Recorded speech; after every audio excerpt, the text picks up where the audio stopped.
जय हिंद, वंदे मातरम। बहुत बहुत स्वागत है आपका टीम निष्ठा पर। तो आज हम डिस्कस करने जा रहे हैं केमिस्ट्री का एक बहुत इंपॉर्टेंट टॉपिक, 9th क्लास के एनसीईआरटी से है, एटम्स एंड मॉलिक्यूल्स। बहुत ही ब्रीफली इसको डिस्कस करेंगे। एटम्स क्या हैं, मॉलिक्यूल्स क्या हैं, आयंस क्या हैं, अलग अलग थ्योरीज के बारे में देखेंगे और आखिरी में जो है प्रीवियस ईयर क्वेश्चंस को भी हम डिस्कस करने वाले हैं। चलिए तो शुरुआत करते हैं आज के सेशन की। मैं Sandeep Bansal, x assistant commandant BSF, आपका स्वागत करता हूं टीम निष्ठा यूट्यूब चैनल पर। चलिए तो सबसे पहले बात कर लेते हैं एटम क्या है। देखो, ये चीज़ हम पहले डिस्कस कर चुके हैं कि एटम जो है ये माना गया कि ये इंडिविजिबल है। ये एक पर्टिकुलर टाइम तक जो है ये माना गया कि एटम जो है इज द फाइनल थिंग, मतलब इसको आप फर्दर डिवाइड नहीं कर सकते। हाँ, एटम्स में प्रोटॉन्स और इलेक्ट्रॉन्स हैं। प्रोटॉन एक स्फीयर है, ठीक है, एक पॉजिटिवली चार्ज है। उसमें पंपकिन सीड्स की तरह या वाटरमेलन की तरह जो हैं इलेक्ट्रॉन्स आपको मिलते हैं, जो कि जे थॉमसन की थ्योरी थी। चलो तब एटम क्या है, सबसे पहले तो ये समझते हैं। ये एक incredibly small, beyond everyone's like comparison और इमेजिनेशन, बहुत छोटा कह लीजिए पार्टिकल है।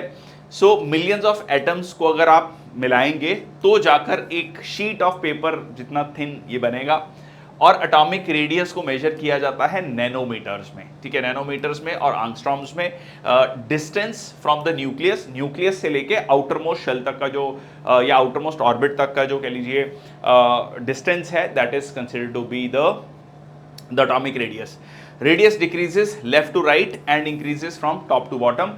ये पीरियोडिक टेबल की बात कर रहा है। तो एटम जो है एक ऐसा कह लीजिए पार्ट है। बट फर्दर चल के हमने ये समझा कि नहीं जी, एटम में जो कि हम पढ़ते हैं रदरफोर्ड की थ्योरी में, ठीक है जी, जिसमें ये बात कही गई कि हाँ जी, न्यूक्लियस भी है, प्रोटॉन्स भी हैं, न्यूट्रॉन्स भी हैं न्यूक्लियस में, बाहर शेल्स हैं जिसमें आपको इलेक्ट्रॉन्स मिलते हैं। ये सारी चीज़ें जो हैं डिस्कस की गई। बट जे थॉमसन ने इनिशियली ये कहा था। तो एटम को लेकर जो हमारी सोच है वो पिछले लगभग 150 सालों में काफ़ी बदली है, ठीक है जी।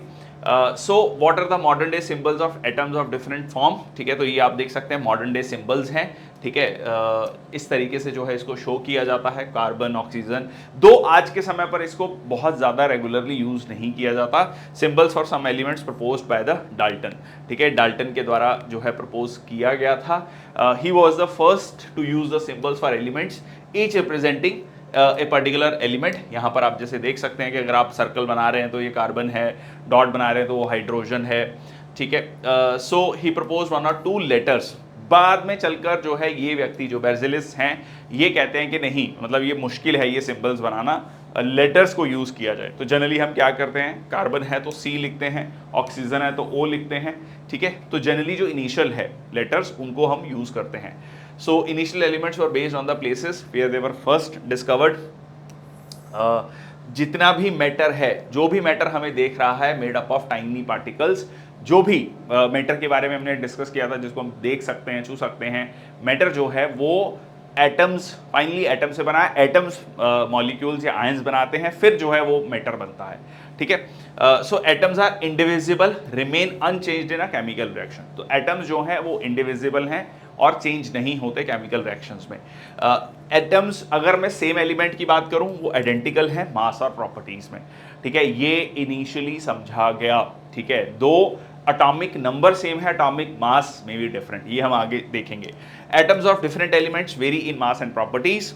और इसके अलावा atoms combine in whole number ratios to form the compounds. ये इनिशियल थ्योरी है, डाल्टन की थ्योरी है, ठीक है, जो कि पूरी तरीके से सही नहीं है, ये इवेंचुअली हमें समझ आया। रिलेटिव नंबर और types of atoms in a compound are constant. तो जो रिलेटिव नंबर है और टाइप ऑफ एटम्स हैं किसी पर्टिकुलर कंपाउंड में सेम रहता है। जैसे आप शुगर की बात कर लो, C6H12O6 है तो ये सेम रहेगा, ठीक है। तो ये जो है बात आज भी हम एग्री करते हैं। बट हाँ, सेम मास है, सेम प्रॉपर्टी है, सेम एलिमेंट्स का ये नहीं है। जैसे कार्बन 12 भी है, कार्बन 14 भी है, ठीक है। तो यहां पर जो है आपका एटॉमिक मास अलग हो जाता है। जैसे कि एग्जांपल दे रहा है कि 2 methane and 3 oxygen molecules always gives 2 carbon dioxide and 2 waters, ठीक है। तो यहां पर उन्हें ये कहा कि अल्टीमेटली जो भी रिएक्शन हो रही है उसमें रीअरेंजमेंट ऑफ एटम्स हो रहा है, ठीक है, रीअरेंजमेंट ऑफ एटम्स हो रहा है विद इन द कंपाउंड। अब हिस्टोरिकली इसका मतलब नॉमेनक्लेचर कैसे रखा गया है, कॉपर जैसे कि साइप्रस से मिला, ठीक है जी। गोल्ड फ्रॉम येलो, वर्ड जो है येलो कलर का दिखता है, ठीक है, कलर से हो गया, प्लेस से हो गया। अप्रूव्स, IUPAC जो है अप्रूव करती है नेम, सिंबल्स एंड यूनिट। अब ये IUPAC क्या है?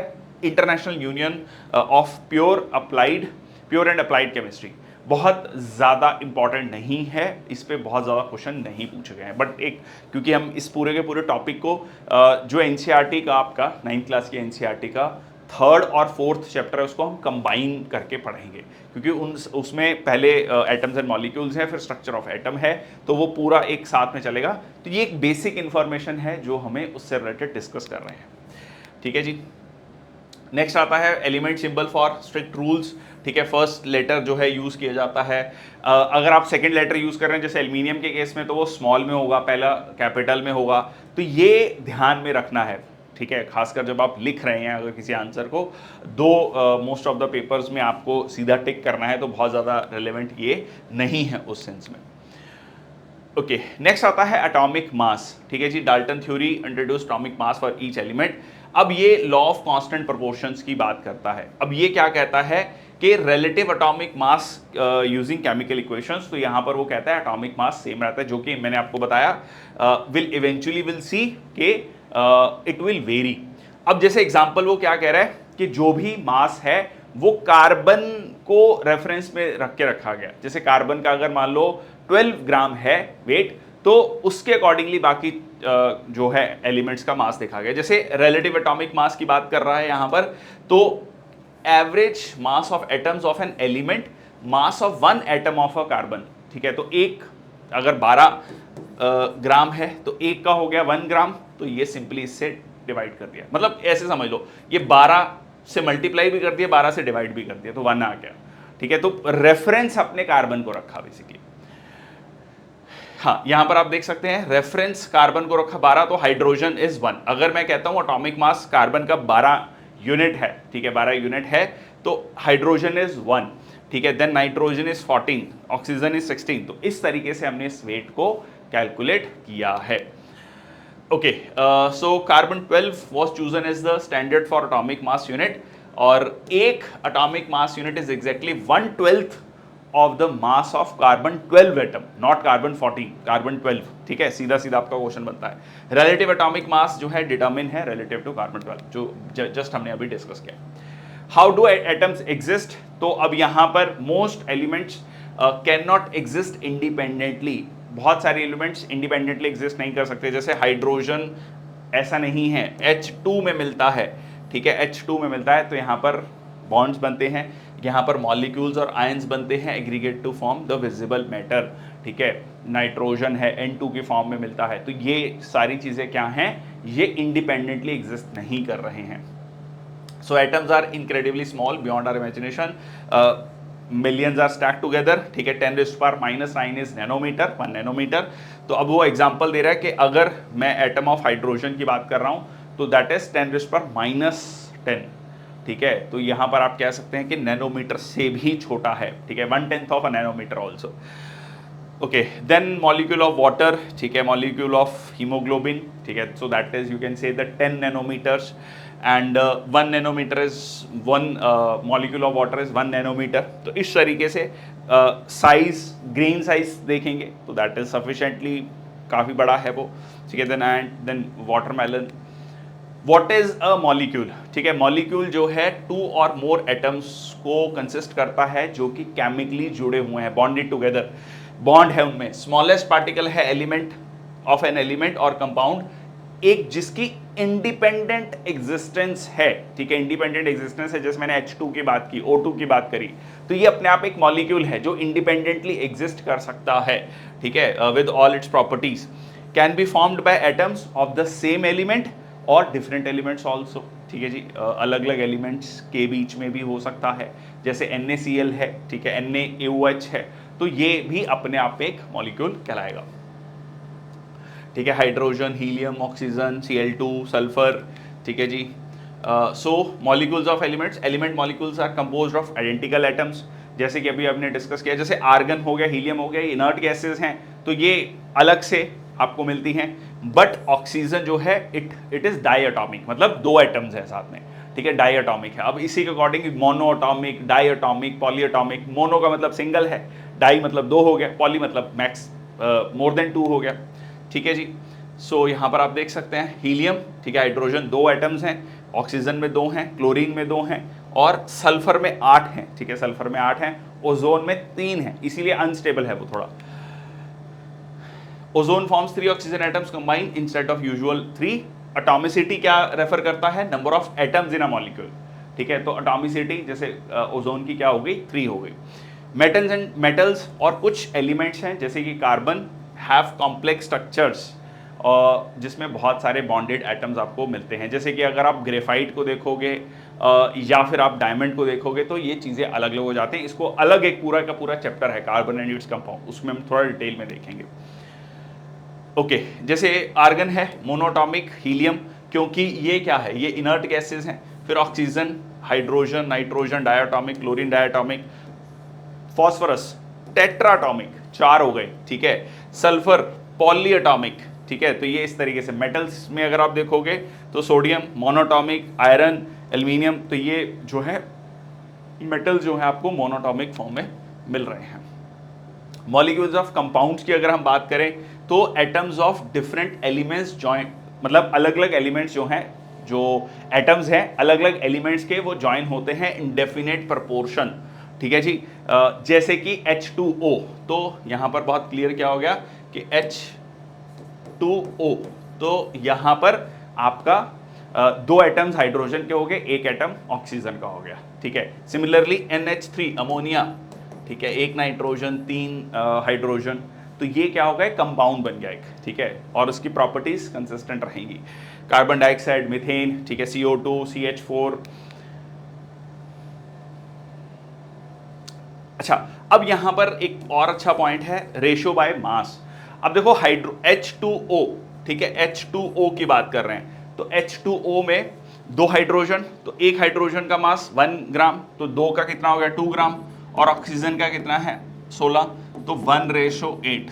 तो यहां पर पानी में हमेशा आपको रेशियो बाय मास क्या मिलेगा? 1:8। सिमिलरली NH3, ठीक है, NH3, तो नाइट्रोजन का इज 14 और इसका 3, तो 14:3, नाइट्रोजन और हाइड्रोजन। CO2, ठीक है, CO2, तो CO2 में ऑक्सीजन 2 हैं, तो ये 32 हो गया, ठीक है, और ये 12, तो 12:32, ठीक है, तो ये कितना हो गया? 3:8, ठीक है, तो यहाँ पर 3:8 आ गया। तो ये क्या हो गया? रेशियो बाय मास,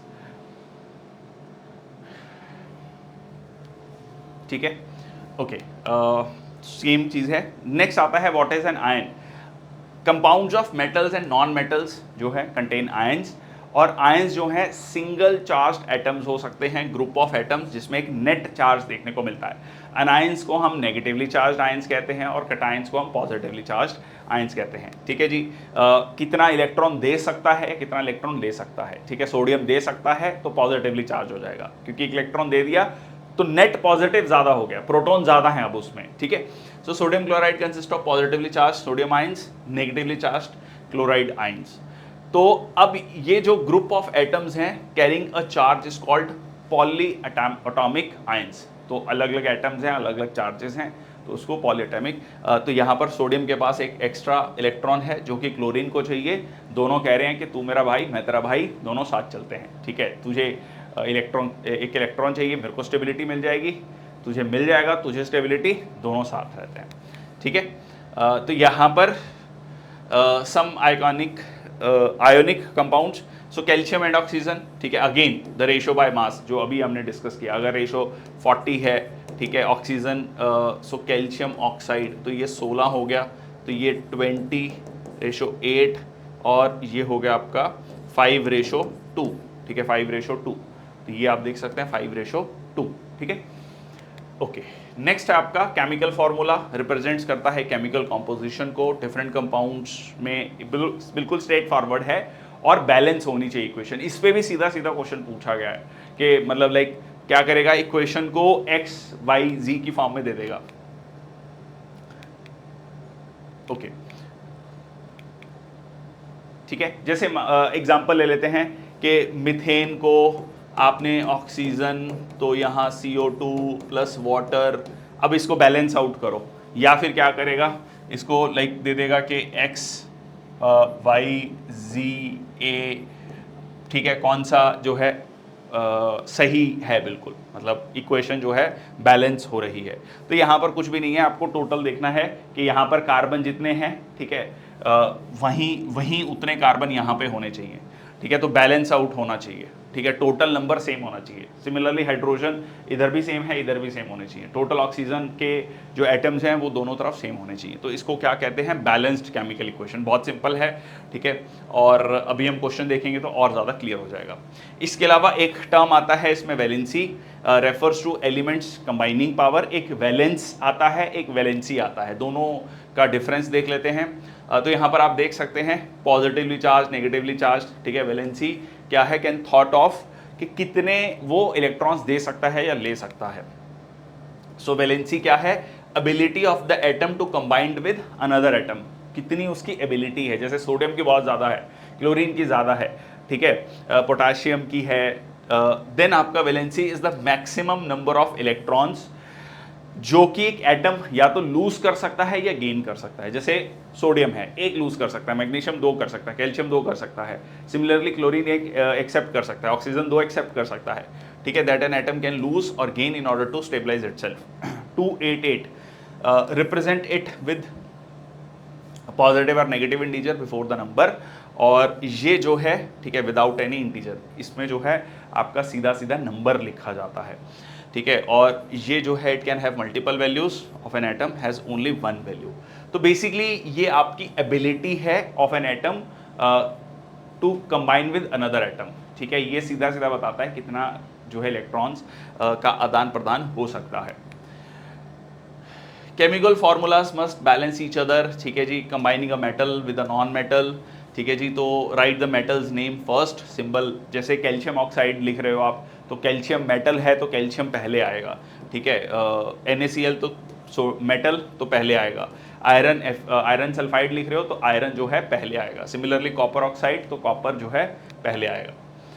ये एक कुछ बेसिक रूल्स हैं जो you should be taken care of, ठीक है। अब यहाँ पर जो है बैलेंस कैसे करना है या किस तरीके से, तो सोडियम के पास एक पॉजिटिव चार्ज, ऑक्सीजन -2, तो ये इधर की तरफ जाएगा, ये इधर की तरफ जाएगा, ठीक है। या ऐसे समझो कि दो सोडियम चाहिए होंगे तो 2 इलेक्ट्रॉन्स बनेंगे ना एक्स्ट्रा। एक सोडियम के पास तो एक ही इलेक्ट्रॉन एक्स्ट्रा, तो 2 सोडियम चाहिए होंगे 2 इलेक्ट्रॉन, तभी एक ऑक्सीजन साथ में आएगा, ठीक है। तो एक ऑक्सीजन को साथ लाने के लिए 2 सोडियम चाहिए होंगे, ठीक है। बैलेंस, शक्ति, वो एक कहावत है ना बड़ी फेमस, शक्ति का संतुलन बना रहना जरूरी है, मूवी का एक बड़ा फेमस डायलॉग है। तो यहाँ पर भी वही कहानी है, ठीक है। तो NaCl यहाँ पॉजिटिव 1 नेगेटिव 1 तो NaCl हो गया। हाँ, CaCl2 तो यहाँ कैल्शियम का +2, क्लोरीन का -1, तो ये इधर की तरफ चला गया, इधर की तरफ चला गया। Again very simple is, calcium के पास 2 इलेक्ट्रॉन है तो वो 2 क्लोरीन को सेटिस्फाई कर सकता है, ठीक है, 2 क्लोरीन को सेटिस्फाई कर सकता है। सिमिलरली NaOH तो ये हो गया आपका दिस बैलेंस्ड इक्वेशन। ओके, सो हाँ, जब आपका जैसे MgOH2 लिखना है तो MgOH2 आप क्या करते हैं, इसको ब्रैकेट में लिखते हैं, ठीक है, ब्रैकेट में लिखते हैं। CCl4, ठीक है, कार्बन टेट्राक्लोराइड, तो यहाँ पर कार्बन के पास 4 इलेक्ट्रॉन्स आ सकते हैं, ठीक है, और क्लोरीन के पास 1, ठीक है, या 4 दे सकता है, तो इस तरीके से ये बैलेंस आउट होगा। तो there are 2 chloride ions for each magnesium, जो अभी मैंने आपको पॉइंट बताया। तो इस तरीके से आपको ये सारी इक्वेशंस क्या हैं, बैलेंस आउट करनी है। नेक्स्ट आता है एक छोटा सा कंसेप्ट मॉलिक्यूलर मास का। Atomic mass extends to the molecular mass, sum of atomic masses.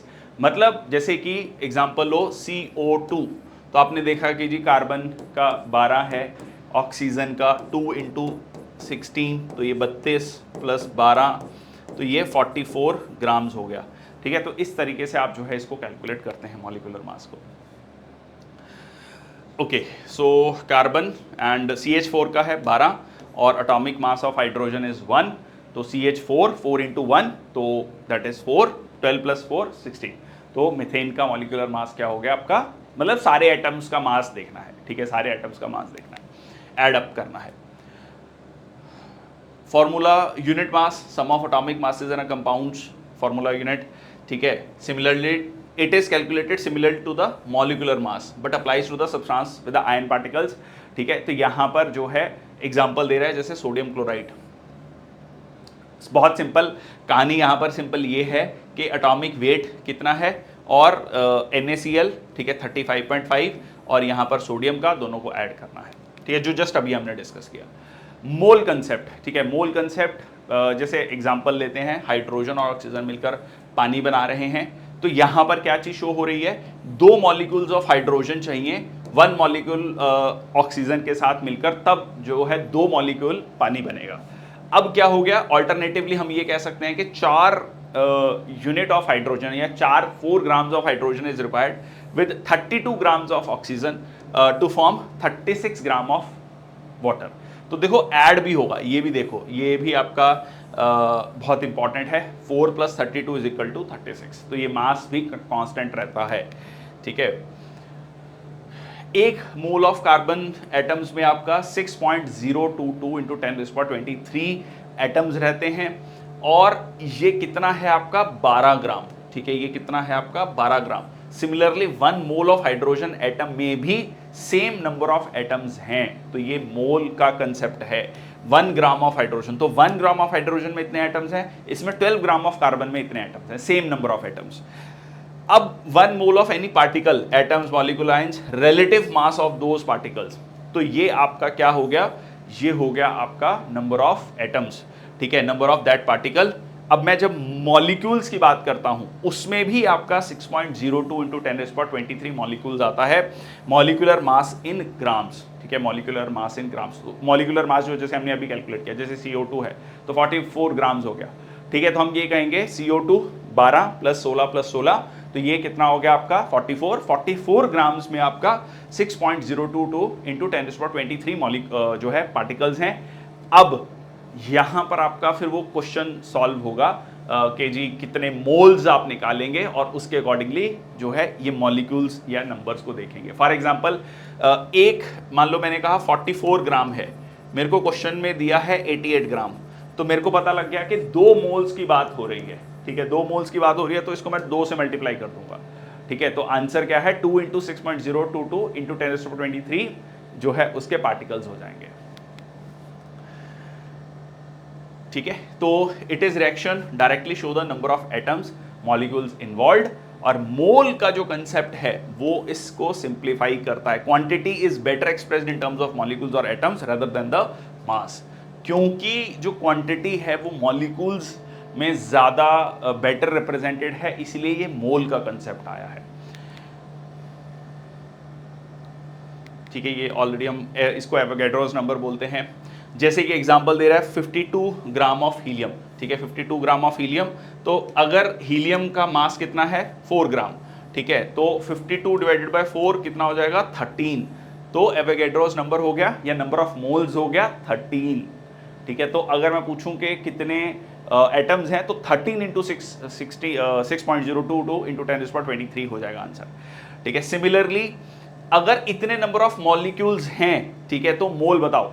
अब ये इसको सिंपली आपको किससे डिवाइड करना है, 6.022 इंटू 10⁻23, 10⁻23 कैंसिल हो गया, तो कितना बचेगा 2, क्योंकि 12.044 डिवाइडेड बाय 6.022, तो ये क्रॉस होकर 2 आ गया, तो इसमें नंबर ऑफ मोल्स कितने हो गए 2 हो गए, ठीक है, नंबर ऑफ मोल्स कितने हो गए 2 हो गए। नेक्स्ट कुछ हम जो साइंटिस्ट हैं अलग अलग उनकी क्या क्या थ्योरीज हैं उनको देख लेते हैं। एंटोनियो लेवियोजर ने एक fundamental law of chemical combination दिया।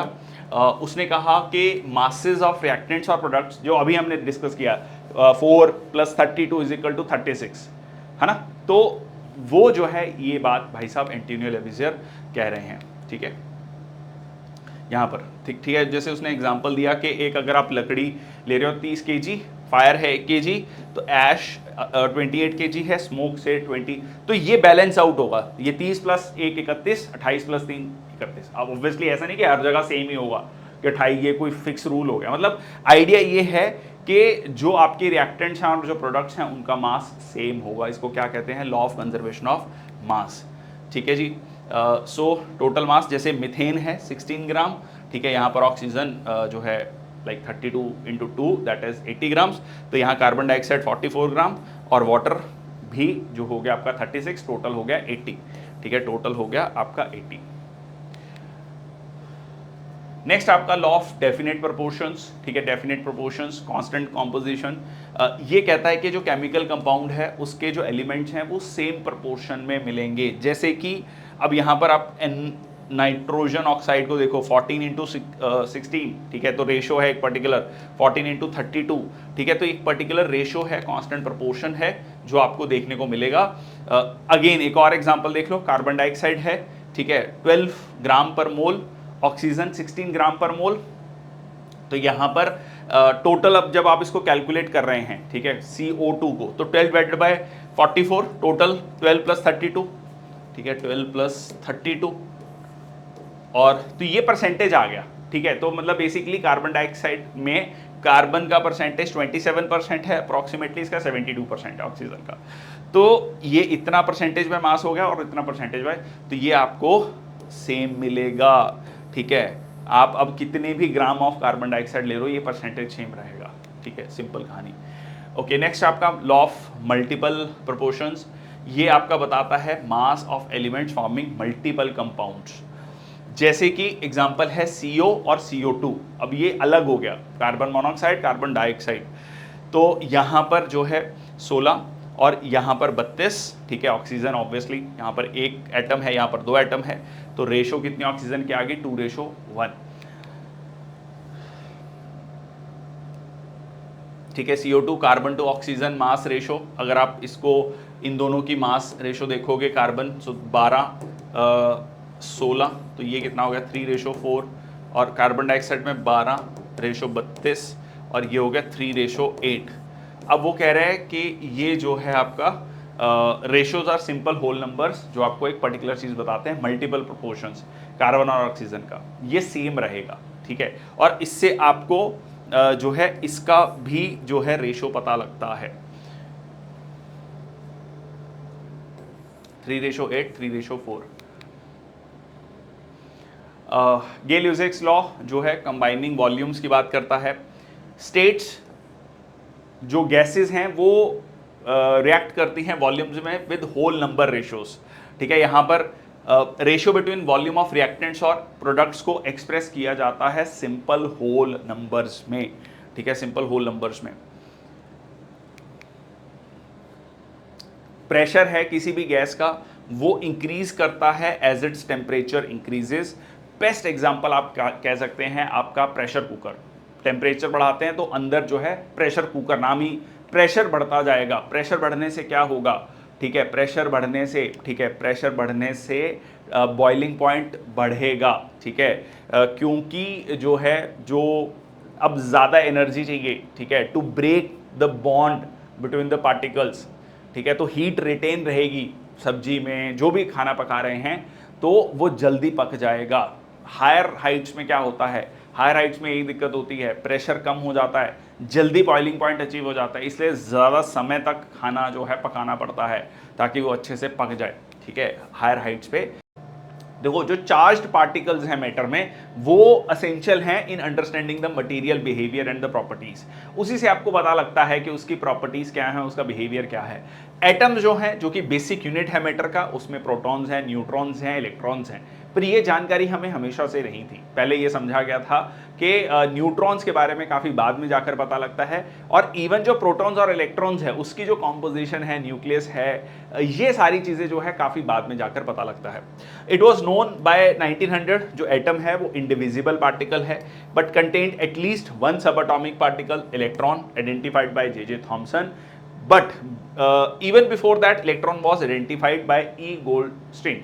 1886 में discovered the presence of new radiation, और इसको वो जो है कैनाल रेज के रूप में कहते हैं। मतलब कुल मिला के यहाँ पर कहने का मतलब ये है कि एटम में इलेक्ट्रॉन्स किस तरीके से प्लेस्ड हैं, इसको लेकर भी बहुत सारी थ्योरीज आई, और फाइनली जो प्रेजेंट थ्योरी क्या कहती है उसके बारे में हम चर्चा करेंगे। तो सबसे पहले, ठीक है जी, तो ये कुछ आपको इस तरीके से दिखाई देता है।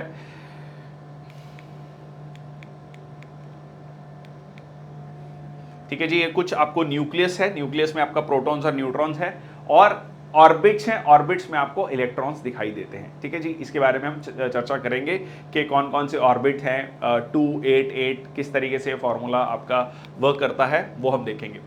केनाल रेस को कैसे डिफाइन किया उन्होंने कहा कि पॉजिटिवली चार्ज है, led to the discovery of proton, जो कि जिसका मास जो है लगभग 2000 टाइम्स है of that of an electron. इसीलिए जो आपका मास न्यूक्लियस में है, प्रोटॉन और न्यूट्रॉन, प्रैक्टिकली उसी को जो है कह लीजिए उस पर्टिकुलर एटम का मास भी माना जाता है। Mass of one atomic unit have a charge of +1, और इलेक्ट्रॉन का जो है आर मच लाइटर, और इसका मास जो है निग्लिजिबल है, और इसका कह लीजिए जो चार्ज है दैट इज -1। तो प्रोटॉन्स हैं पॉजिटिवली चार्ज हैं, ठीक है जी, और न्यूक्लियस में डिटरमिन द एलिमेंट्स आइडेंटिटी, और न्यूट्रॉन्स हैं न्यूट्रल पार्टिकल्स हैं, न्यूक्लियस में contribute to the atomic mass. तो एटॉमिक मास जो है वो आपका प्रोटॉन और न्यूट्रॉन्स मिलकर तय करते हैं। अब सबसे पहले आता है थॉमसन का मॉडल। बहुत ब्रीफ रखूंगा सेशन को ताकि हम ज़्यादा से ज़्यादा क्वेश्चंस को डिस्कस कर सकें और थ्योरी को जो है बहुत ब्रीफ डिस्कस कर सकें। देखो, अब उन्होंने ये कहा कि ये ना ऐसे समझो कि एक प्लम मॉडल है, केक है, ठीक है, जैसे उसमें चेरीज होती हैं, या आप वाटरमेलन के रूप में जिसमें बीज होते हैं बहुत सारे, वैसा ही आपको एक कह लीजिए स्फीयर है जिसमें पॉजिटिव स्फीयर है, और उसमें आपको ये इलेक्ट्रॉन्स जो हैं फैले हुए नजर आएंगे। ठीक है, डिस्पर्स्ड तरीके से इलेक्ट्रॉन्स जो हैं देखने को मिलते हैं। So atom of like Christmas pudding with electrons as currants in the sphere of a positive charge. ठीक है, तो ये इस तरीके से जो है इसको डिफाइन किया जाता है। बट उसके बाद आता है रदरफोर्ड का मॉडल। अब ये जो मॉडल देते हैं इससे ये पता लगता है कि जो पॉजिटिव चार्ज है वो बहुत ज्यादा कंसंट्रेटेड है। ठीक है, बहुत ज्यादा कंसंट्रेटेड है एक सेंटर पार्ट में जिसको हमने न्यूक्लियस कहा। So fast moving alpha particles, ठीक है जी, अल्फा पार्टिकल्स क्या होते हैं, बीटा पार्टिकल्स, गामा पार्टिकल्स हम देखेंगे अभी। डबली चार्ज हीलियम आयंस हैं, aimed at a thin gold foil. ठीक है, मतलब एक रे ऑफ लाइट पास की जाती है अबाउट 1000 एटम्स थिक। अब इससे क्या चीजें निकल कर आती हैं,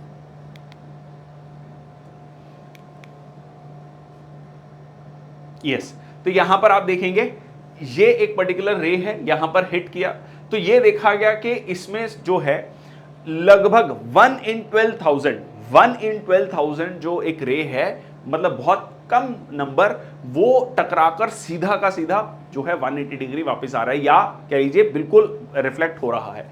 कुछ रेज जो हैं डिफ्लेक्ट हो रही हैं, ठीक है, कुछ रेज डिफ्लेक्ट हो रही हैं, और सेंटर के इधर जो रेज हैं वो यहां से सीधा पास हो जा रही है, मतलब मोस्ट ऑफ द रेज पास हो जा रही हैं। बट जो सेंटर वाला जो पार्टिकल, मतलब सेंटर वाला जो एरिया है, वहां से रेज या तो डिफ्लेक्ट हो रही हैं या पीछे की तरफ आ रही हैं, वापस आ रही हैं।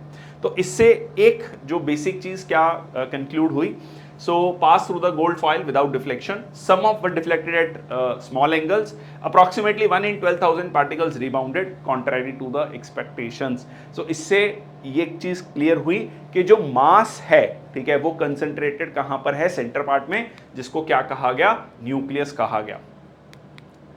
So the positive charge and the mass of the atom are concentrated in the small volume indicated by small number of deflected alpha particles and occasional 180 degree deflection also। ठीक है जी, तो diagram showing the atom losing energy, तो कुछ centre में इस तरीके से पॉजिटिवली चार्ज है और इस तरीके से ऑर्बिट्स में आपको जो है इलेक्ट्रॉन्स देखने को मिलता है, ऐसा रदरफोर्ड के एक्सपेरिमेंट में पता लगा। ये सीधा सीधा क्वेश्चन आपका पूछ सकता है, ठीक है, ये क्वेश्चन पूछा भी गया है। अच्छा, अब अल्फा पार्टिकल्स क्या है, बीटा पार्टिकल्स क्या है, गामा पार्टिकल्स क्या है, ये आपको पता होना चाहिए। ठीक है, तो यहाँ पर अगर हम देखें तो इसको, दिस इज अल्फा, ठीक है, दिस इज अल्फा। यहाँ पर आप देख सकते हैं, ठीक है जी, दो प्रोटॉन्स हैं, ठीक है, दो प्रोटॉन्स हैं और दो ही न्यूट्रॉन्स हैं। टोटल एटॉमिक मास कितना है, 4 है। अगर आप बीटा को देखोगे तो नेगेटिवली चार्ज है, मास 0 है, ठीक है, मास 0 है। और गामा में आप देखोगे तो जो है न्यूट्रल चार्ज है, और इसमें आपको ना प्रोटॉन कोई भी ना आपको न्यूट्रॉन मिल रहा है, ठीक है जी। और पेरेंट एक्साइटेड न्यूक्लियर स्टेट, तो ये हैवी पार्टिकल है, ये हैवी पार्टिकल है, और बीटा और गामा रेडिएशंस में आपको मास का कोई भी चेंज देखने को नहीं मिलता है। अभी के लिए हम इतना ही पढ़ेंगे, इसको हम आगे डिटेल में डिस्कस करेंगे फर्दर लेक्चर्स में। ओके, नेक्स्ट आता है आपका रेडियो एक्टिव डिके पार्टिकल्स। हाँ, ये इसमें लाइक जो गामा रेज हैं वो यूज़ की जाती हैं, ठीक है, क्योंकि ये गामा रेज जो हैं ये बहुत थिक मटेरियल से भी पास कर जाती हैं, ठीक है, गामा रेज, और इसीलिए हार्मफुल भी होती हैं, ठीक है। एक्सरे में हम जो है गामा रेज का यूज़ करते हैं, ठीक है, तो गामा रेज बहुत हाईली चार्ज, और यहाँ पर आप देख सकते हैं इट कैन पास थ्रू, ठीक है, द थिक मटेरियल ऑल्सो।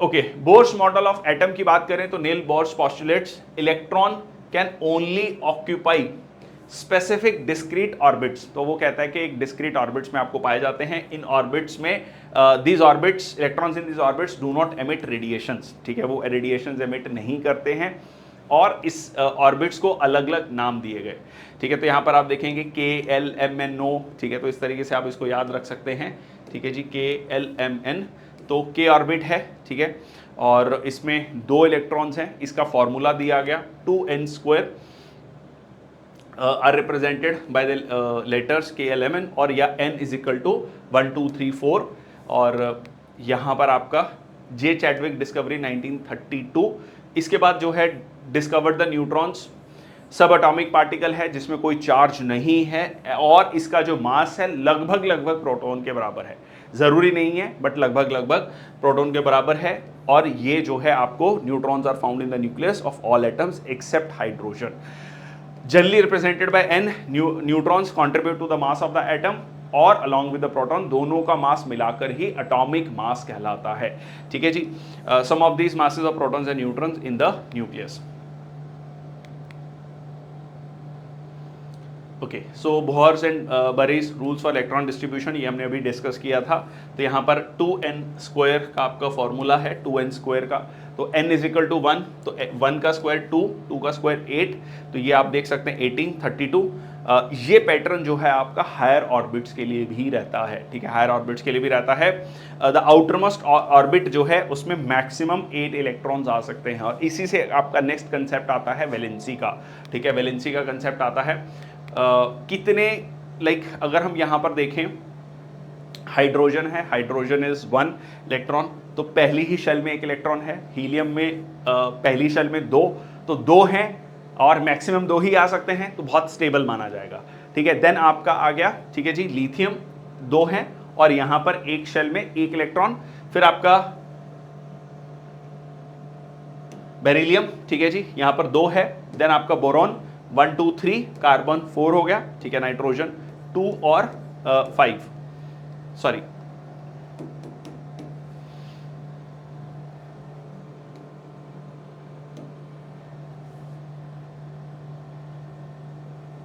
3 4 5 6, ठीक है, दिस इज 2 और 4, ठीक है, यहाँ पर जो है दिस इज 2 एंड 5, ठीक है, 2 एंड 6, 2 एंड 7 और 2 एंड 8, ठीक है, यस, क्लियर। तो ये हो गया आपका, ये 2,1 हो गया, ये 2,2, ये 2,3, ठीक है। सिमिलरली आपका hydrogen, helium, lithium, beryllium, boron, carbon, nitrogen, oxygen, ठीक है, sodium, magnesium, aluminium, silicon, phosphorus, sulphur, chlorine, तो ये आपका एक सिमेट्रिक डायग्राम है। यहाँ पर अगर आप देखेंगे तो 281 है, 282 है, 283 है, तो इस तरीके से आपका, तो ये जो नंबर है, जो आउटर मोस्ट शेल का नंबर है, उसी को हम क्या कह रहे हैं, वैलेंसी कह रहे हैं।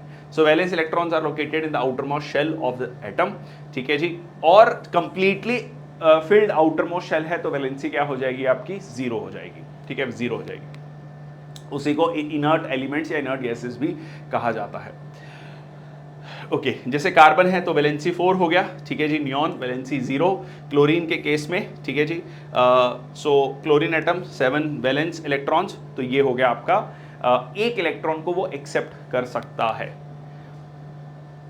आउटर मोस्ट शेल, सो उसके अकॉर्डिंगली ही इसका केमिकल बॉन्ड बनेगा, जहां पर आपको 1 इलेक्ट्रॉन या 2 इलेक्ट्रॉन दे सकता है, या 1 या 2 इलेक्ट्रॉन ले सकता है, वहां पर आपको आयोनिक बॉन्ड्स मिलते हैं, जैसे NaCl है, MgCl2 है, और जहां पर 3 या 4 की हम जहां पर बात करते हैं, वहां पर आपको कोवलेंट बॉन्ड्स देखने को मिलते हैं, जो कि कंपैरेटिवली वीकर होते हैं, ठीक है, कोवलेंट बॉन्ड्स जो है कंपैरेटिवली आपको वीक देखने को मिलते हैं। नेक्स्ट आता है एक बहुत इंपॉर्टेंट कंसेप्ट एटॉमिक नंबर का। एटॉमिक नंबर डिटरमिन होता है number of protons in the nucleus, कितने प्रोटॉन हैं एक पर्टिकुलर न्यूक्लियस में। इसको डिटरमिन मतलब इसको जो डिनोट किया जाता है Z से, ठीक है। ये यूनिक है हर एलिमेंट के लिए और ये उसकी प्रॉपर्टी को बताता है। एटॉमिक मास नहीं बताता, एटॉमिक नंबर बताता है। All atoms of the same element have the same atomic number, ठीक है। अगर हम कार्बन की बात कर रहे हैं तो 6, ठीक है, वो बेशक 12C6 हो या 14C6 हो, बट ये एटॉमिक नंबर 6 की, जब हम एटॉमिक नंबर 6 की बात करेंगे तो वो कार्बन को ही दर्शाता है, ठीक है। Similarly oxygen 8 atomic number, so hydrogen for example Z is equal to 1 because it has 1 proton in its nucleus. Similarly carbon का Z इज इक्वल टू 6, ठीक है। तो ये आइडेंटिटी है एलिमेंट की, ठीक है, वो प्रोटॉन से ही पता लगती है, एटॉमिक नंबर से ही आपको पता लगती है, ठीक है। पीरियोडिक टेबल भी मेनली एटॉमिक नंबर यहां पर हम मेंशन करते हैं, एटॉमिक मास जो है यहां पर आपका मेंशन किया जाता है, और सिंबल ऑफ एन एलिमेंट, ठीक है। जैसे हम कार्बन की बात कर रहे हैं तो C, अगर 14 की बात कर रहा हूं तो ये हो गया मास नंबर, एटॉमिक मास, जिसमें प्रोटॉन्स और न्यूट्रॉन्स दोनों हैं, और ये क्या हो गया आपका एटॉमिक नंबर, जो कि हो गया आपका प्रोटॉन। बहुत सिंपल सा कंसेप्ट है, ठीक है, बहुत ही बेसिक है ये। देन आपका मास नंबर, ठीक है, ये ऑलरेडी हम डिस्कस कर चुके हैं, ठीक है, जिसमें आपका दोनों चीजें आती हैं, ठीक है, जिसमें आपका प्रोटॉन्स और न्यूट्रॉन्स दोनों आते हैं। मास of carbon, atomic mass 12 unit because it contain 6 protons and 6 neutrons, तो 12 U हो गया। अगर 14 है तो उसमें 6 प्रोटॉन हो जाएंगे, 8 न्यूट्रॉन हो जाएंगे, ठीक है जी। ओके, जैसे एल्यूमिनियम है 27, 13 प्रोटॉन्स, 14 न्यूट्रॉन्स। अब जो मास नंबर है defined as the sum of total number of protons and neutrons in the nucleus of an atom. और जो नोटेशन के लिए अगर हम देखें, जो एटॉमिक नंबर है, मास नंबर है, सिंबल है, कुछ इस तरीके से आपको दिखाई दे। नेक्स्ट आपका एक कंसेप्ट आता है atomic weight, equivalent weight and molecular weight. देखिए, एटॉमिक वेट जो कहता है वो ये कहता है कि किसी भी एटॉमिक वेट जो है average mass of the atoms of all the isotopes, ठीक है। जैसे कि मान लो कार्बन की बात कर रहे हैं तो कार्बन में C12 है, C13 है, 14 है, सब आइसोटोप्स का जो एक एवरेज मास होगा वो यहां पर हमें देखने को मिलेगा। जैसे अप्रोक्सीमेटली ये आता है आपका 12 AMU, ठीक है। So considering the isotopes of carbon. Equivalent weight क्या है? इक्विवेलेंट वेट बताता है उस पर्टिकुलर कह लीजिए सब्सटेंस की जो कैपेसिटी है टू रिएक्ट विद से हाइड्रोजन, ठीक है, हाइड्रोजन के साथ। So with displaces 1 mole of hydrogen. Example लेता हूं, जैसे H2O है तो यहां पर ऑक्सीजन हाफ है, अगर हाइड्रोजन 1 है तो ऑक्सीजन हाफ है। से NH3, तो यहां पर अगर आप देखोगे तो यहां पर हाइड्रोजन अगर 1 है तो नाइट्रोजन इज व्हाट 1/3। तो यहां पर इक्विवेलेंट वेट क्या हो जाएगा? उसका molar mass divided by this N, ठीक है, कितना जो है वो रिप्लेस कर पाता है। So for example sulphuric acid के लिए जो मोलर मास है 98 ग्राम है, NH2 since it can donate 2H+ ions in a reaction, तो इसका इक्विवेलेंट वेट कितना हो जाएगा? 98 डिवाइडेड बाय 2, 49। और एक वेट आपका होता है मॉलिक्यूलर वेट। मॉलिक्यूलर वेट क्या होता है? जैसे मान लो H2O की बात कर रहे हैं तो इसमें 2 हाइड्रोजन हो गए, तो 2 हाइड्रोजन उनका मास और फिर ऑक्सीजन का मास, और ये हो गया उसका मॉलिक्यूलर वेट। तो यहां पर एटॉमिक वेट जो है average mass of atoms in an element, average mass, ठीक है, एटॉमिक वेट, जिसमें आप आइसोटोप्स को भी काउंट फॉर कर रहे हैं। आइसोटोप्स क्या है अभी समझेंगे। आइसोटोप्स जिसमें सेम प्रोटॉन्स हैं, एक सेम एलिमेंट के अलग अलग कह लीजिए एलिमेंट्स जो आपको देखने को मिलते हैं, वो नेचुरली हो सकता है किस तरीके से अलग अलग आइसोटोप्स मिल रहे हैं जिसमें सेम नंबर ऑफ प्रोटॉन्स होता है, आइसोटोप से same number of protons. Equivalent weight क्या हो गया? Substance ability to react with hydrogen, oxygen और nitrogen calculated based on molar mass divided by the substance valency, ठीक है, वैलेंस। और उसके बाद सम ऑफ एटॉमिक वेट क्या हो गया आपका? जो एटॉमिक वेट को अगर हम ऐड कर देंगे तो वो मॉलिक्यूलर वेट कहलाएगा, ठीक है जी। तो ये भी एक आपका बेसिक डिफरेंस है। नेक्स्ट आपका कंसेप्ट आइसोटोप का, number of atoms of some elements have been identified, जिसमें आपका एटॉमिक नंबर सेम है बट डिफरेंट मास नंबर, ठीक है। जैसे कि प्रोटियम है, ड्यूटीरियम है, ट्रीटियम है, तो यहां पर क्या हो रहा है? यहां पर प्रोटॉन सेम है, ठीक है, एक प्रोटॉन है, पर इसमें अगर आप देखोगे तो जो न्यूट्रॉन है वो 0 है, ठीक है। ड्यूटेरियम में न्यूट्रॉन 1 है, यहां पर न्यूट्रॉन 2 है, ठीक है। तो एटॉमिक मास 2 + 1 3 हो गया, यहां पर 1 + 0 1 हो गया, यहां पर 1 + 1 2 हो गया। तो ये क्या है, ये हाइड्रोजन के आइसोटोप्स कहलाते हैं। So atomic number of each one is 1 but the mass number is 1 2 3 respectively, ठीक है। सिमिलरली आपको अगर आप कार्बन को देखोगे, ठीक है जी, सिमिलरली आप क्लोरीन को देखोगे, तो ये क्या हो गए, आपके आइसोटोप्स कहलाते हैं, ठीक है जी। कार्बन, सो आइसोटोप्स की अगर हम बात करें, डिफरेंट मास नंबर्स, ये हमने समझा।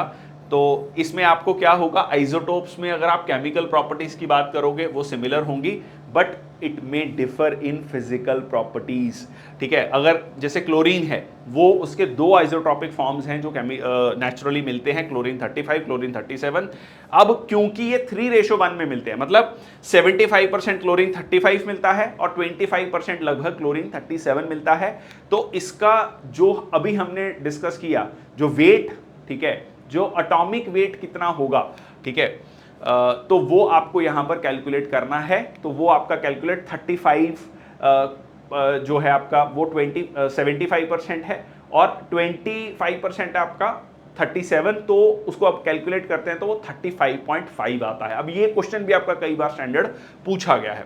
अब यहां पर जो ड्यूटेरियम है ये बहुत ज्यादा इंपॉर्टेंट है, जिसको हम हैवी वाटर कहते हैं, और इसकी बहुत सारी एप्लीकेशंस भी हैं। बहुत ब्रीफली इसकी एप्लीकेशंस को भी देख लेते हैं। For the preparation of deuterium, ठीक है, heavy water mechanism like nuclear magnetic resonance spectroscopy में ये यूज होता है, ठीक है जी। सबसे इंपॉर्टेंट इसका यूज जो है न्यूक्लियर रिएक्टर्स में होता है। फास्ट मूविंग न्यूट्रॉन, तो आप ऐसे इसको ऐसे याद रखना कि हैवी वाटर है, हैवी है, किसी को आगे नहीं जाने दे रहा, मतलब आराम से धीरे धीरे चल रहा है। हैवी व्यक्ति क्या है, धीरे धीरे चलेगा, ठीक है। 12 mv², मास ज्यादा है तो वेलोसिटी कम हो जाती है ना, मास और वेलोसिटी इनवर्सली प्रोपोर्शनल। तो मास ज्यादा है, धीरे धीरे चल रहा है, जो फास्ट मूविंग न्यूट्रॉन आ रहा है उसको भी रोक दे रहा है कि भाई रुक जा, इतनी तेजी से क्यों जा रहा है, मैं जा रहा हूं, ठीक है। तो ये हैवी वाटर है। So it can slow down the neutrons, it can slow down the fast moving neutrons, और ये बहुत इंपॉर्टेंट रोल प्ले करता है कंट्रोल्ड फ्यूजन रिएक्शन में, इसका बहुत इंपॉर्टेंट रोल है, ठीक है जी। और इसके अलावा मेटाबॉलिक रेट इन एनिमल्स और ह्यूमन बींग्स में भी जो है ये बहुत इंपैक्ट डाल सकता है, इसका बहुत ज़्यादा नुकसान हो सकता है, ठीक है। तो यहाँ पर आप देख सकते हो पानी का एटॉमिक वेट और ड्यूटेरियम ऑक्साइड का। ड्यूटेरियम ऑक्साइड है, ये ध्यान रखना, ठीक है, D2O। उसके बाद आपका डेंसिटी इसकी ज़्यादा है और इसका फ्रीजिंग पॉइंट भी ज़्यादा है। इसके अलावा एनिमल्स पर इसका इम्पैक्ट आपको देखने को मिलता है, ठीक है। ये जो एक्वाटिक एनिमल्स हैं, मेरीन एनिमल्स हैं, उनको जो है नुकसान पहुंचाता है। किल फिश, टैडपोल्स, प्लेटफॉर्म्स। इसके अलावा नॉन केमिकल सब्सटेंस है जिसके बहुत ज़्यादा आपको नुकसान देखने को मिलते हैं। इवन प्लांट्स पर भी इसके नुकसान देखने को मिलते हैं। ह्यूमन बींग्स में भी एक टॉक्सिसिटी का कारण बन सकता है बियॉन्ड अ सर्टन लेवल, अगर ड्यूटेरियम ऑक्साइड या के लिए D2O या हैवी वाटर को ही कंज्यूम करता है तो it can be toxic also. यहाँ पर एक्सपेरिमेंट भी किया गया कि एक नॉर्मल वाटर से जो है और हैवी वाटर की अलग अलग कंसंट्रेशन के साथ प्लांट्स को देखा गया, तो जिसमें D2O या हैवी वाटर की कंसंट्रेशन ज़्यादा है वो प्लांट ग्रो ही नहीं कर पाता, या बहुत ही स्टंटेड ग्रोथ आपको वहाँ पर देखने को मिलती है, ठीक है जी। सिमिलरली आइसोटोप्स ऑफ हाइड्रोजन, ठीक है, तो यहाँ पर आप देख सकते हैं। सो मोस्ट प्रोमिनेंट है डोमिनेंट फॉर्म 99.98, ये सबसे ज़्यादा है, नेचुरल है, बाकी ये आपको बहुत लिमिटेड अमाउंट में मिलते हैं दोनों। सिमिलरली यूरेनियम की बात कर लेते हैं, ठीक है। यूरेनियम में 232, 233, 234, 35, 36, 38, बट 38 जो है यूरेनियम 238 ये नेचुरली सबसे ज़्यादा मिलता है 99.2%, ठीक है। मोस्ट अबंडेंट फॉर्म, ठीक है, लाइफ टाइम आप देख सकते हैं। This is very small amount 0.72%, ठीक है, और ये और भी ज़्यादा कम है, रेयरेस्ट फॉर्म है, बट ये है जो चाहिए, ये मतलब कह लीजिए फिजनेबल फॉर्म है। इसको ब्रेक किया जा सकता है बेरियम और क्रिप्टन में, अभी देखेंगे, और ये फ्यूजन रिएक्शन में हेल्प करता है। तो यहां पर 92 प्रोटॉन्स है, 143 न्यूट्रॉन्स है। Most nuclear reactor use fuels containing that is uranium 235, ठीक है, यूरेनियम 235। अब हम एक और इसमें कंसेप्ट समझेंगे, ठीक है। यहाँ पर आप देख सकते हैं यूरेनियम 235 के साथ जब एक न्यूट्रॉन हिट किया तो यहाँ पर आपको क्रिप्टन मिला, बेरियम मिला, 3 न्यूट्रॉन्स मिले। अब इन 3 न्यूट्रॉन में से 2 को जनरली एब्जॉर्ब कर लिया जाता है, एक जो है जब हिट करता है तो उसको क्या बोलते हैं, कंट्रोल्ड फ्यूजन रिएक्शन। अनकंट्रोल्ड जैसे कि न्यूक्लियर बॉम्ब्स में आपको देखने को मिलता है, Hiroshima Nagasaki second world war के दौरान। ओके, अच्छा, अब कई बार हमने न्यूज़पेपर में पढ़ा है कि ईरान पर बहुत ज़्यादा सैंक्शंस लगाए गए यूएस के द्वारा, और ईरान जो है बट जो है वो क्या कर रहा है, एनरिचमेंट कर रहा है, ठीक है। जो उन पर इसी की इनरिचमेंट की वजह से उन पर बहुत ज्यादा सैंक्शंस भी लगाए गए हैं, मतलब उनको अलाउ नहीं है इनरिचमेंट करना बट वो कर रहा है। ये क्या है, ये मतलब सैंक्शंस क्यों लगाए गए हैं, इस पर्टिकुलर स्लाइड से आपको क्लियर होगा। देखो, नेचुरल यूरेनियम, यूरेनियम 235 0.7%, लो एनरिच्ड यूरेनियम जिसमें 3 से 5% यूरेनियम 235 होगा, ठीक है, ये कमर्शियल रिएक्टर्स में यूज होता है, ठीक है। कमर्शियल रिएक्टर्स के लिए इतना आपको यूरेनियम एनरिच करने की जरूरत है, ठीक है। अगर आप इससे आगे जा रहे हैं तो लो एनरिच्ड यूरेनियम, तो ये जो है एडवांस्ड रिएक्टर्स के लिए है 5 से 20%, बट अगर आप 90% से ज्यादा यूरेनियम 235 या कह लीजिए इसको एनरिच कर रहे हैं यूरेनियम 235 को, ये यूज होता है न्यूक्लियर बॉम्ब्स में, ठीक है। ये कहां पर यूज होता है, न्यूक्लियर बॉम्ब्स में, that is exactly the problematic area, ठीक है। तो ये वेपन ग्रेड है, ठीक है जी। Low enriched uranium for commercial nuclear power plants, fuel for nuclear research reactors, 20% तक इज ओके, मतलब अगर हम रिएक्टर्स की या कह लीजिए रिसर्च पर्पसेस के लिए देखें, बट जब आप 90% तक उसको एनरिच कर रहे हैं, सीधा सीधा उसका मतलब है कि आप न्यूक्लियर बॉम्ब बना रहे हैं, ठीक है जी। ओके, नेक्स्ट आता है आपका आइसोटोप्स ऑफ क्लोरीन, ठीक है। ये मैंने आपको ऑलरेडी डिस्कस किया, ठीक है। तो यहां पर 17 प्रोटॉन्स हैं, 18 न्यूट्रॉन, ठीक है, और यहां आपके हो गए 20 न्यूट्रॉन। यस, 75% इंटू 35, 25, तो ये आपका इसका atomic mass, relative atomic mass कितना हो गया, 35.5। ये क्वेश्चन आपका कई बार पूछा गया है, जो मैंने अभी आपको कंसेप्ट बताया था, मॉलिक्यूलर वेट, एटॉमिक वेट, ठीक है, इक्विवेलेंट वेट, तो यहां पर वो उसका रेलेवेंस आता है। नेक्स्ट आता है आपका जो रेडियो आइसोटोप्स हैं और उनकी अलग अलग एप्लीकेशंस। ये क्वेश्चन भी आपका बहुत स्टैंडर्ड क्वेश्चन है, match the following type of question. Phosphorus आपका यूज किया जाता है ल्यूकीमिया के लिए, ब्लड कैंसर के लिए, ठीक है। उसके बाद कोबाल्ट जो है, सी से याद रखना, कोबाल्ट सी से कैंसर, ठीक है, for treating cancer. Barium use किया जाता है डाइजेस्टिव इलनेस के लिए, ठीक है, डाइजेस्टिव इलनेस के लिए। बड़ा पेट हो गया है, मतलब डाइजेस्टिव सिस्टम बड़ा हो गया, उसको ठीक करना है, ऐसे समझ लो, बेरियम बड़ा, ठीक है, बड़े से। आयोडीन, थायराइड, ठीक है जी, monitoring of thyroid, adrenal glands, assessment of the damage caused by the strokes, goitre को ठीक करने के लिए, diagnosis and treatment of thyroid problems. Iron आपका यूज किया जाता है measurement of the blood flow and volume, और थैलियम जो है आपका यूज किया जाता है detection of the heart muscles के लिए। तो यहाँ पर जो इंपॉर्टेंट है वो आपका कोबाल्ट है, बेरियम है, आयोडीन है, फॉस्फोरस है। ये आपका क्वेश्चन सीधा सीधा पूछा जाता है। ओके, यूरेनियम 235 फ्यूल के लिए यूज हो गया, कोबाल्ट आपका यूज हो गया कैंसर ट्रीटमेंट के लिए, ठीक है, ग्योटर के लिए, ग्योटर। आयोडीन, ठीक है जी, is employed in the treatment of goitre. Next आता है आइसोबार्स, ठीक है। इसकी मैं ट्रिक बताऊंगा आपको, आइसोटोप, आइसोबार और आइसोटोन। कई बार बच्चे कंफ्यूज होते हैं, इसकी सिंपल सी एक ट्रिक है, वो हम करेंगे डिस्कस, ठीक है। तो उससे आपको कंफर्म हो जाएगा, याद हो जाएगा हमेशा के लिए। So isobars are atoms of different elements, जिसमें आपका डिफरेंट एटॉमिक नंबर्स हैं पर एटॉमिक मास सेम है, ठीक है, एटॉमिक मास सेम है। तो अगर एटॉमिक नंबर अलग होगा तो वो क्या होगा, वो डिफरेंट एलिमेंट्स होंगे। जहां पर एटॉमिक नंबर अलग हो गया, मतलब अगर मैं 12 की बात कर रहा हूं तो ये मैग्नीशियम है, मान लो अगर मैं एटॉमिक नंबर 12 की बात कर रहा हूं, 11 की बात कर रहा हूं सोडियम है, सिमिलरली अगर 6 की बात कर रहा हूं तो कार्बन है। तो ये जो है आपका सीधा सीधा क्या होगा, ये आपका अलग अलग एलिमेंट्स होंगे। Despite having different number of electrons, these elements possess the same number of nucleons. ये प्रोटॉन्स प्लस न्यूट्रॉन्स को क्या कहा जाता है, न्यूक्लियॉन्स भी कहा जाता है। एग्जाम्पल, ठीक है, यहां पर आप एग्जाम्पल को देख सकते हैं। ये देखिए यहां पर 40 40 40, तो ये आपका सल्फर, ठीक है, क्लोरीन सल्फर, ठीक है, तो यहाँ पर ये दोनों क्या हो गए, सो 16, 17, 18, ठीक है जी, ये आपका यहाँ पर ये आर्गन होना चाहिए, ठीक है, ये सल्फर नहीं होना चाहिए, गलत लिखा है ये, सॉरी। सो ये क्योंकि यहाँ पर ये जो एटॉमिक नंबर है that is argon, sulphur, chlorine, argon, 3 अलग अलग एलिमेंट्स हैं पर एटॉमिक मास सेम है इसमें, ठीक है, 40 40 40। नेक्स्ट है आपका आइसोटोन। आइसोटोन क्या है, एन से याद रखना, एन से क्या है आपका न्यूट्रॉन सेम है, ठीक है, यहां पर क्या है न्यूट्रॉन सेम है, कैरेक्टराइज्ड जो जहां पर आपको सेम नंबर ऑफ न्यूट्रॉन्स देखने को मिलते हैं, that have the same number of neutrons but different number of protons. तो इसकी ट्रिक क्या है, आइसोटोप, टोप में आपका पी, ठीक है, पी से आपको याद रखना है proton, same number of proton, same number of protons का नंबर क्या मतलब क्या हो गया, एटॉमिक नंबर, ठीक है, एटॉमिक नंबर। ओके, एन से क्या हो गया न्यूट्रॉन्स, ठीक है जी, और बी से आइसोबार से बोथ, बी से बोथ प्रोटॉन एंड न्यूट्रॉन्स, तो ये क्या हो गया आपका एटॉमिक मास, ठीक है, एटॉमिक मास।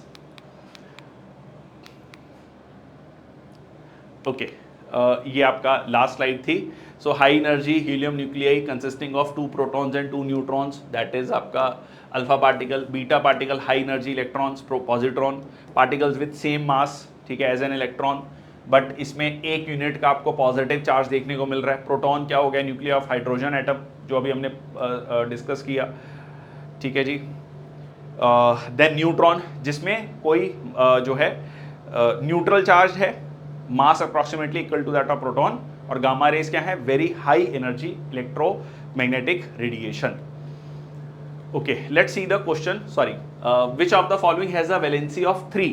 अब 3 की वैलेंसी किस में है इनमें से, तो ऑक्सीजन, ठीक है जी, 8, 2 और 6 नहीं जी, लिथियम 2 और 1, कार्बन 2 और 4, ठीक है, बोरॉन, ठीक है, दैट इज 2 और 3, तो आंसर क्या हो गया आपका दिस, ठीक है, आंसर हो गया बोरॉन, ठीक है। 5 जो है इसका एटॉमिक मास है, तो इसका 2 इनर शेल में, 3 आउटर शेल में, तो ये वैलेंसी होगी 3। Okay, read the following statement, ठीक है, CAPF का क्वेश्चन है। Heavy water is used as a moderator in the nuclear reactor, yes, अभी हमने डिस्कस किया, मॉडरेटर के रूप में यूज होता है। Thermal neutrons are used for fission reaction in a reactor, जो थर्मल न्यूट्रॉन्स हैं वो फिजन के काम आते हैं, वो हिट करते हैं यूरेनियम 235 को, बेरियम और क्रिप्टन में अलग हो जाता है, 3 न्यूट्रॉन्स अलग होते हैं, उन 3 को स्लो डाउन कर देता है, ठीक है। तो ये सही है, और ये जो पर्टिकुलर स्टेटमेंट है ये इसको एक्सप्लेन भी कर रही है, क्योंकि न्यूट्रॉन्स की ही बात कर रहा है। वो क्यों मॉडरेटर का यूज होता है, क्योंकि थर्मल न्यूट्रॉन्स यूज होते हैं फिजन रिएक्शन में, और इन्हीं थर्मल न्यूट्रॉन्स को वो कंट्रोल करता है। तो ये आंसर जो है, दोनों स्टेटमेंट सही हैं। Heavy water plays a important role in the function of nuclear reactor, ठीक है जी। सो ये पूरी की पूरी कहानी है, more neutron which lead to fission of uranium 235। Next आता है heavy water is so called because, heavy water को हैवी वाटर क्यों कहा जाता है, क्योंकि इसमें नंबर ऑफ सॉल्ट हैं, as in sea salt, mercury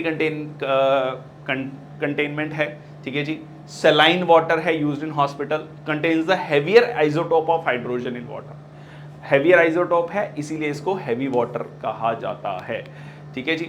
okay, next आता है match the following type of question, uranium, cobalt, iodine, radium, बहुत सिंपल, यूरेनियम न्यूक्लियर फ्यूल के रूप में आ गया जी, ठीक है, कोबाल्ट कैंसर, ठीक है, iodine this treatment of secondary, radium, ठीक है। सो 4 1 2 3, सो आंसर क्या हो गया आपका सी, ठीक है, आंसर क्या हो गया आपका सी।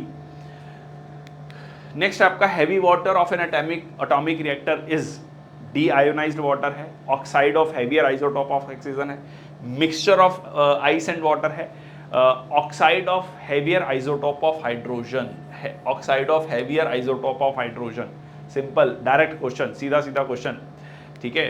Okay, match list 1 and list 2, correct the answer using the codes given below. So carbon, cobalt, iodine, uranium, अब अगेन सेम क्वेश्चन, देखो same question, repetition, cobalt cancer, cancer ढूंढ लो, ठीक है जी। Okay, so this is it, ठीक है, fuel in nuclear reactors, ये हो गया आपका age of Earth. So 2 2 3 4 1, so 2 3 1 4, sorry 2 3 1 4, answer हो गया आपका ए, ठीक है, आंसर हो गया आपका ए। नेक्स्ट आता है which one of the following is the chemical name of heavy water. ठीक है, सीधा सीधा question. Hydrogen oxide, deuterium dioxide, deuterium oxide, heavy hydrogen oxide. Simple, dioxide नहीं है, D2O, ड्यूटेरियम ऑक्साइड। ठीक है, deuterium oxide. So that is, ठीक है जी, is a form of water that contains larger than normal amount of hydrogen isotope. ठीक है, तो ये आपका okay. Who among the following has coined the term quark, the fundamental particles to make up the protons and neutrons in an atomic nucleus. तो ये जो quark जो term है, फैक्चुअल क्वेश्चन है। ठीक है जी, रिचर्ड फेमन है, मुर्रे गेलमैन है, एल्बर्ट आइंस्टाइन, नील्स बोहर। तो इसका आंसर है मुर्रे गेलमैन। ठीक है, गल्ला मार दे मान साहब। ठीक है, गल्ला कर रहे हैं मान साहब, तो उन्होंने दिया न्यूट्रॉन और प्रोटॉन एक जगह साथ में है, क्वाक क्वाक कर रहे हैं वो। चलो तो ये आपका, ठीक है जी, 1964 में। The mass number of an element is not changed when it emits.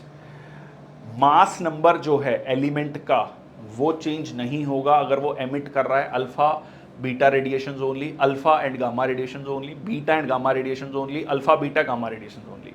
अब देखो, मास नंबर एलिमेंट का चेंज नहीं हो रहा अगर वो एमिट कर रहा है। अगर अल्फा एमिट हो रहा है तो उसमें क्या था, उसमें एटॉमिक मास 4 था, 2 प्रोटॉन थे, 2 न्यूट्रॉन थे, तो बिल्कुल मास चेंज होगा। अगर मान लो 2 प्रोटीन या 2 न्यूट्रॉन निकल गए तो मास चेंज होगा। तो अल्फा वाला तो बिल्कुल नहीं होगा। ठीक है जी, अल्फा वाला नहीं होगा। बीटा और गामा रेडिएशंस में कोई मास था ही नहीं। ठीक है जी, तो आंसर क्या हो जाएगा आपका, C, beta and gamma radiations. ठीक है, ओके, आंसर हो गया आपका C. The number of neutrons inside the nucleus of an element of uranium 235। सीधा सीधा क्वेश्चन हमने डिस्कस किया। ठीक है, न्यूट्रॉन्स कितने हैं। ठीक है, न्यूट्रॉन्स कितने, न्यूट्रॉन ज़्यादा थे। ठीक है, प्रोटॉन, अब चलो देख लेते हैं, यूरेनियम 235 में तो दोनों है ना जी, प्रोटॉन और न्यूट्रॉन। 235 तो नहीं हो सकता आंसर। 92, 143, 151, 51 भी नहीं है। ठीक है, तो इसको भी क्रॉस कर देते हैं। अब क्या पूछा है, नंबर ऑफ न्यूट्रॉन्स पूछा है। तो हमने ये डिस्कस किया था कि प्रोटॉन कम है, न्यूट्रॉन ज़्यादा है। प्रोटॉन 92 प्लस 143, ये बनता है 235। तो आंसर क्या हो जाएगा आपका, 143। ठीक है, 143, sorry. Formula of sodium salt of an anion is Na2x। Then the formula, वैसे ये एक और सेशन में हम डिस्कस किया है। Then the formula of its aluminium salt क्या है होगा। देखो, Na2x का मतलब क्या हो गया। ठीक है, देखो ये होता है आपका +1। ठीक है जी, और ये हो गया, तो ये यहाँ पर है, ये है आपका यहाँ पर 1 है, तो ये Na+1 और ये हो गया -2। ठीक है, ये -2। अब यहाँ पर एल्यूमिनियम क्या है, एल्यूमिनियम, ठीक है जी, +3, 283, 13 है इसका, और x हो गया -2, तो ये यहाँ आ जाएगा और ये यहाँ आ जाएगा, यहाँ और ये यहाँ, तो Al2x3, Al2x3 आंसर क्या हो गया आपका, सी। ठीक है ना, तो ये इसके पास एक एक्स्ट्रा है। ठीक है, तभी तो ये इसका Na2x बन रहा है। ठीक है ना, इसके पास 2 जो है इलेक्ट्रॉन्स आ सकते हैं, इसके पास -2, 2 इलेक्ट्रॉन्स आ सकते हैं। तो दोनों इलेक्ट्रॉन कहां से ले रहा है, वो सोडियम से ले रहा है। सोडियम के +1 है, तो 2 एटम्स चाहिए होंगे सोडियम के। ठीक है, तो यहां पर ये फॉर्मूला क्या बन जाएगा, Al2x3। Which one of the following is the average atomic mass of chlorine atom. Average atomic mass, ये हमने डिस्कस किया। ठीक है, सीधा सीधा आंसर है। ठीक है, 75% था आपका 35 वाला और 25% था 37 वाला। इसको जब आप कैलकुलेट करते हैं तो आंसर आता है 35.5। CDS के क्वेश्चंस को देख लेते हैं। The elements of which of the following pairs are isobars. अब बार्स मतलब बी मतलब बोथ मतलब बोथ प्रोटॉन एंड न्यूट्रॉन, मतलब एटॉमिक मास की बात कर रहा है। एटॉमिक मास की बात कर रहा है तो बस सिंपल ये वाला देख लो। ठीक है, ये ऊपर वाला, ठीक है, ये भी नहीं हो सकता, ये भी नहीं हो सकता, 12, 14 ये भी नहीं, हाँ 40 आंसर हो गया डी। ठीक है, ये वाला आपको देखने के चेक ही करने की जरूरत नहीं, बस सिर्फ ये चेक करना है। ठीक है, क्योंकि एटॉमिक मास ऊपर होता है। ठीक है, एटॉमिक मास ऊपर, तो 40 मतलब दोनों का एटॉमिक मास सेम है, प्रोटॉन्स एंड न्यूट्रॉन्स सेम है, मतलब total number of protons and neutrons. तो ये आपका आंसर हो गया। ठीक है जी, आंसर हो गया आपका D. Rutherford alpha particles scattering experiment on thin gold foil किस चीज की डिस्कवरी के लिए रिस्पॉन्सिबल है? Electron, proton, atomic nucleus, neutron. ठीक है, तो सबसे इंपॉर्टेंट चीज क्या पता लगी? सबसे इंपॉर्टेंट चीज ये पता लगी कि न्यूक्लियस है जी, न्यूक्लियस है, वहां पर है कंसंट्रेटेड मास। ठीक है, तो ये जो है रदरफोर्ड के एक्सपेरिमेंट की सबसे इंपॉर्टेंट बात है, क्योंकि उससे पहले पता था प्रोटॉन न्यूट्रॉन, बट हमें वो कंसेप्ट जो हमने डिस्कस किया जे थॉमसन वाला मॉडल, वो रिजेक्ट हो गया। Okay, which one of the following is not correct? अब देखो, बहुत basic conceptual question. Elements are defined by the number of protons they possess. Yes भाई, कार्बन का 6 है तो ये उससे डिफाइन होता है। Sodium 11, magnesium 12। ठीक है, आइसोबार्स आर एटम्स। आइसोबार्स क्या हैं? Atoms having the same atomic number but different mass number. Isobar का है B, both proton and neutron same mass number. गलत। मास नंबर आगे भी देख लेते हैं, कंफर्म कर लेते हैं। Mass number of an atom is equal to the number of nucleons in its nucleus. Nucleons क्या है? Protons and neutrons. तो बिल्कुल ठीक। ठीक है जी, valency is the combining capacity of the atom. बिल्कुल ठीक। तो आंसर क्या हो गया आपका? नॉट करेक्ट पूछा था, आंसर हो गया आपका बी। बहुत simple basic question, again previous year question, सारे के सारे प्रीवियस ईयर क्वेश्चन हैं, इसमें से क्वेश्चन बहुत सारे पूछे गए हैं। Atomic number of an element is more fundamental property than its atomic mass. ये स्टेटमेंट किसने दिया? ठीक है, ये स्टेटमेंट जो है किसने दिया?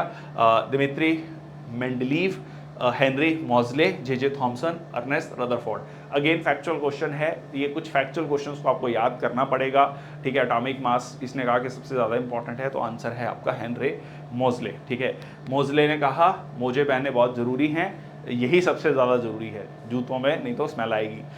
कहाँ से कहाँ चलेगी बात। ठीक है, चलो। इंग्लिश फिजिसिस्ट हैं, वो discovered the concept of atomic number showing it is more fundamental than atomic mass. और J Thomson who discovered the electron contributing to the understanding of atomic structure but not related to specific statement जो ऊपर दी गई है। ये New Zealand born scientist who made significant contribution of atomic structure. ठीक है, इन्होंने भी इसको लेकर काम किया है। Which one of the following will B N isobar of calcium if the atomic number of calcium is 20 and atomic and its mass number is 40। अब हमें सिंपल मास नंबर 40 देखना है, आइसोबार पूछा है। आइसोबार मतलब टोटल 40 होना चाहिए, हमें इससे कोई मतलब नहीं कि ये कितना है एटॉमिक नंबर, 20, 18 कुछ भी हो।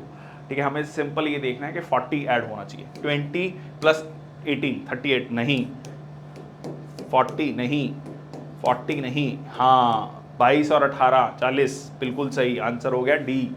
ठीक है, आंसर हो गया डी। ठीक है, तो सिंपल बेसिक कंसेप्ट, ये सारे previous year question. Again, how many hydrogen atoms are contained in 1.5 gram of glucose. ठीक है जी, अब ये इसमें आपको मॉलिक्यूलर मास पहले निकालना है। ठीक है, मॉलिक्यूलर मास को आप निकालोगे तो C6 है, H12 है, O6 है। ठीक है, दिस इज 16 × 6 96, 1 × 12 12। ठीक है, और फिर आपका 12 × 6 72। तो इसको आप ऐड करोगे जब आप when you calculate and when you add the whole thing, तो वो क्या बनेगा आपका? That is 180 gram. ठीक है, ये हो गया आपका 1 मोल का। अब पूछा क्या गया है? 1.5 gram of glucose, hydrogen atoms कितने हैं? ठीक है, यहाँ पर आपको ये समझना है कि 12, ठीक है 12 ग्राम। ठीक है, दैट इज 12 एटम्स हैं, 12 एटम्स ऑफ हाइड्रोजन। सो 12 × 1.5 ग्राम। ठीक है, तो ये कितना हो गया? 18 ग्राम। ठीक है, 18 ग्राम। तो कितने मोल हैं? ठीक है, कितने मोल हैं मतलब इतने ग्राम। अगर 180 ग्राम है तो 1 मोल है। ठीक है जी, अगर 18 ग्राम है शुगर, 18 ग्राम शुगर है, तो इसका मतलब 0.1 मोल है। ठीक है, 0.1 मोल है। 1 मोल में कितना होता है? 6.023 × 10⁻23 मॉलिक्यूल्स। 0.1 में कितना होगा? इस डिवाइडेड बाय 10 कर लो, तो आंसर क्या हो गया आपका? डी। ठीक है, आंसर क्या हो गया आपका? डी। ठीक है, 6.02 × 10⁻22। 6 × 12, 12 × 1, 6 × 16, सो दैट इज 180 ग्राम। ठीक है, और जब आप इसको कैलकुलेट करेंगे, सो 12 × 1.5 किया तो 18 ग्राम, और 18 ग्राम को डिवाइड किया तो इससे आपको 0.1 मोल मिल गया। Electron and proton starting from the rest are accelerated through a potential difference. Electron और प्रोटॉन आराम से बैठे हुए हैं तसल्ली से, ठीक है, पीछे से चार्ज आता है, पीछे से झटका आता है, वो कहता है भाई साहब थोड़ा मूव करो। अब बताओ कि क्या सही होगा इसके रिगार्ड में।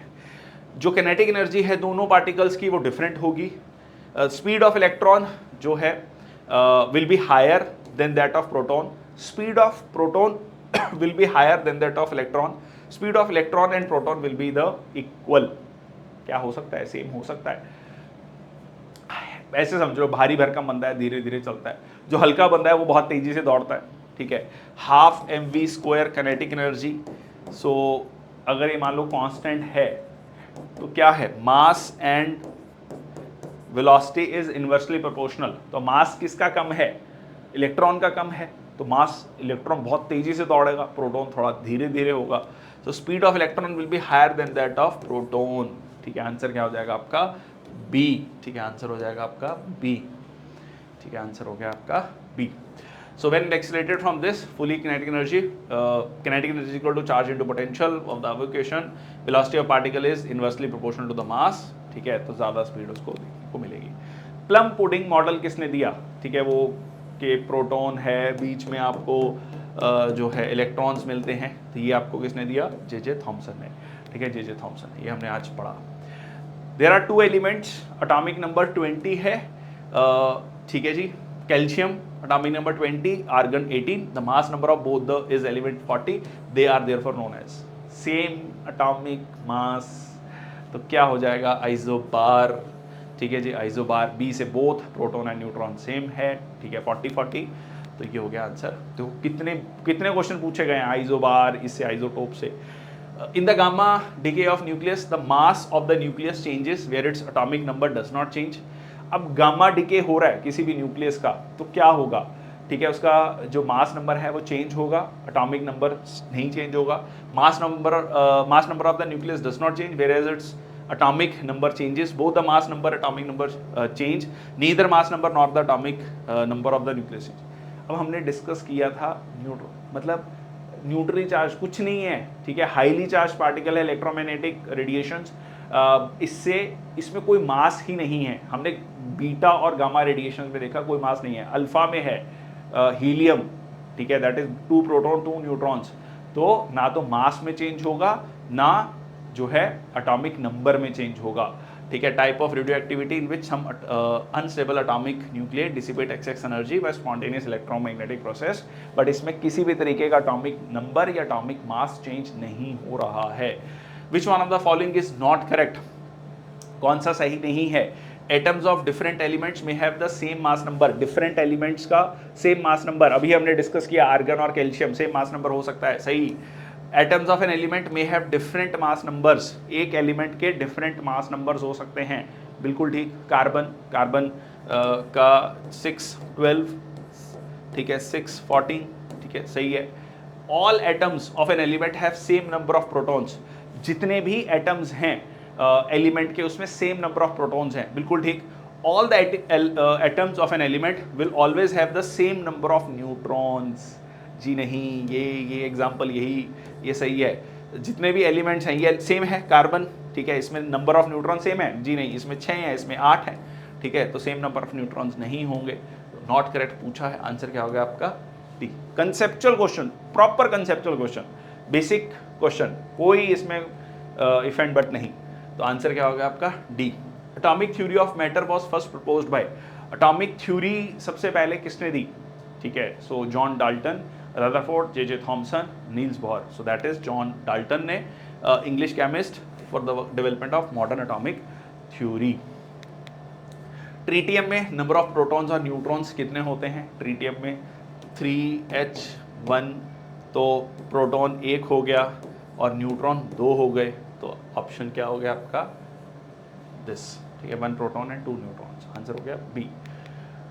Elements of a group in the periodic table have similar chemical properties, ठीक है जी, have consecutive atomic numbers, isobars, isotopes, क्या होगा ये, ठीक है। एलिमेंट्स जो हैं एक पर्टिकुलर ग्रुप में पीरियोडिक टेबल में क्या होंगे वो, तो सिमिलर केमिकल प्रॉपर्टीज होंगी। देखो अब आइसोबार्स जो है पीरियोडिक टेबल में आइसोबार्स होंगे?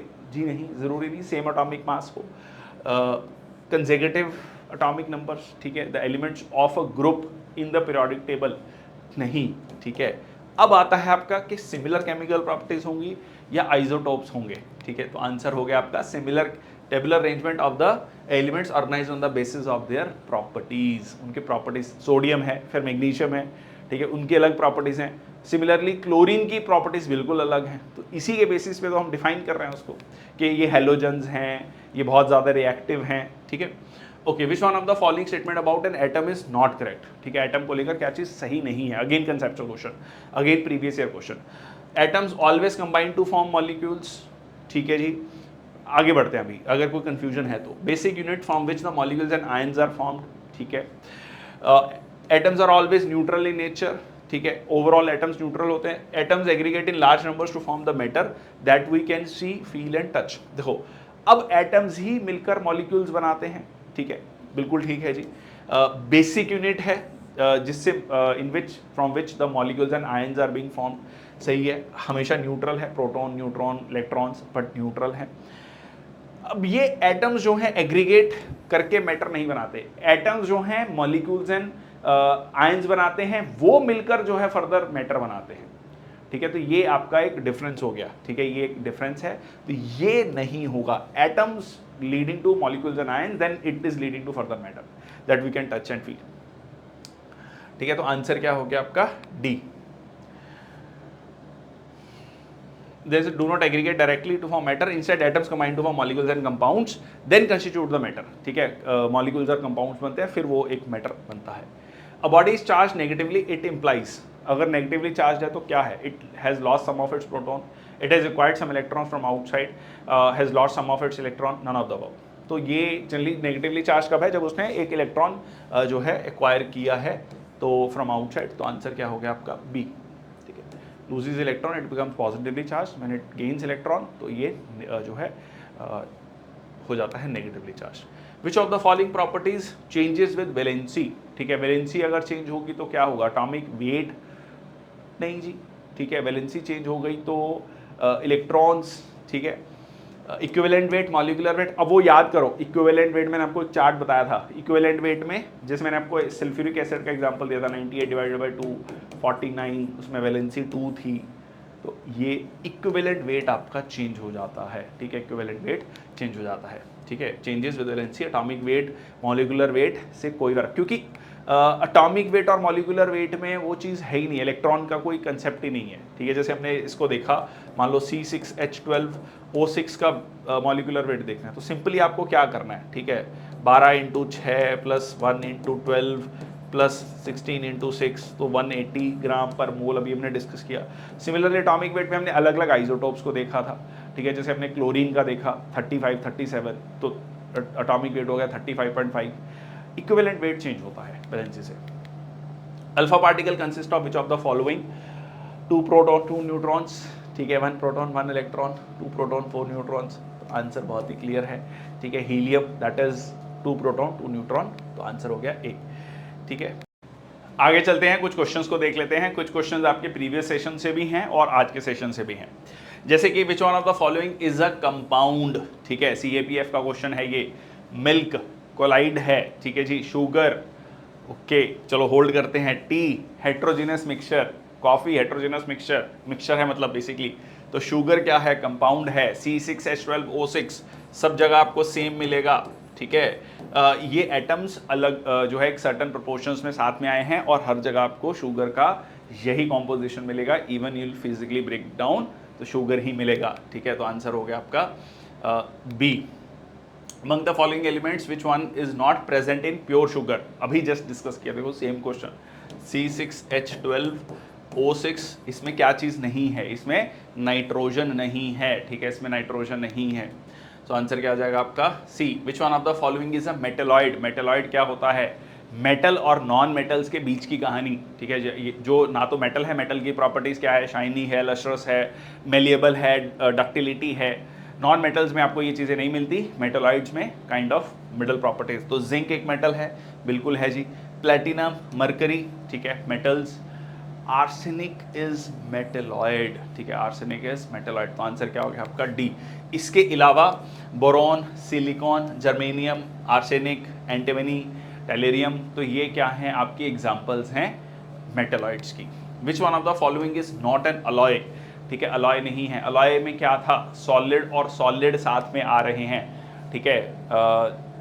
अब इसमें 18 carat gold definitely an alloy, soldering metal, ठीक है, तो डेफिनेटली अगेन अलॉय है, क्योंकि आप दो मेटल्स को साथ में जोड़ रहे हैं, मेटल या नॉन मेटल को भी जोड़ सकते हैं। स्टील, ठीक है, अगेन स्टेनलेस स्टील। जैसे आप ब्रास की हमने बात करी थी, ब्रॉन्ज, ब्रास में कॉपर और जिंक की बात करी थी, ठीक है। ग्रेफाइट इज कार्बन, ठीक है, प्योर कार्बन, ठीक है, तो it is not an alloy, ये प्रॉपर कार्बन है। So it is occurring form, naturally occurring form of crystalline carbon, ठीक है, native element found in metamorphic and igneous rocks. तो ये जो है आपका ग्रेफाइट।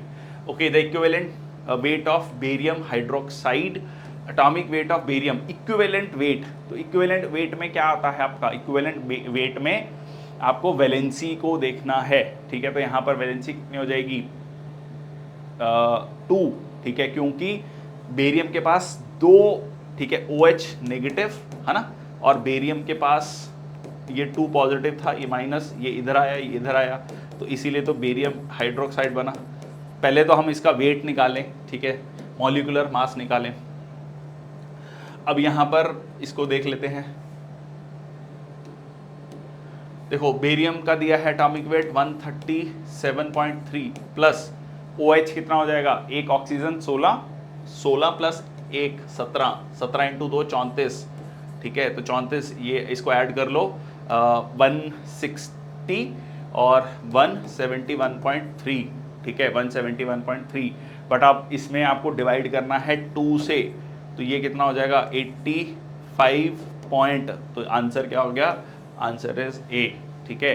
तो मॉलिक्यूलर वेट से डिवाइड करना है आपको वैलेंसी, देन आपका इक्विवेलेंट वेट आता है, दैट इज 85.7 आंसर आ गया। ये देख लीजिए, ये सारी कैलकुलेशन है, ठीक है। सो वैलेंसी डिवाइडेड बाय 2, तो आंसर हो गया आपका 85.7 approximately. What is the number of atoms in 46 gram of sodium, जिसका एटॉमिक मास जो है वो 23 ग्राम्स है, 23 ग्राम्स है, ठीक है। एक मोल होगा, एक मोल 46 ग्राम में कितना होगा, 46 डिवाइडेड बाय 23, ठीक है, तो 23 ग्राम में एक मोल, 1 ग्राम में 1/23, 46 ग्राम में 46 डिवाइडेड बाय 23, तो कितना आ गया, नंबर ऑफ मोल्स कितने आ गए, 2, ठीक है। सो एवोगाड्रो कांस्टेंट क्या हो जाएगा, 2n, ठीक है, 2n, तो आंसर आ गया आपका सी।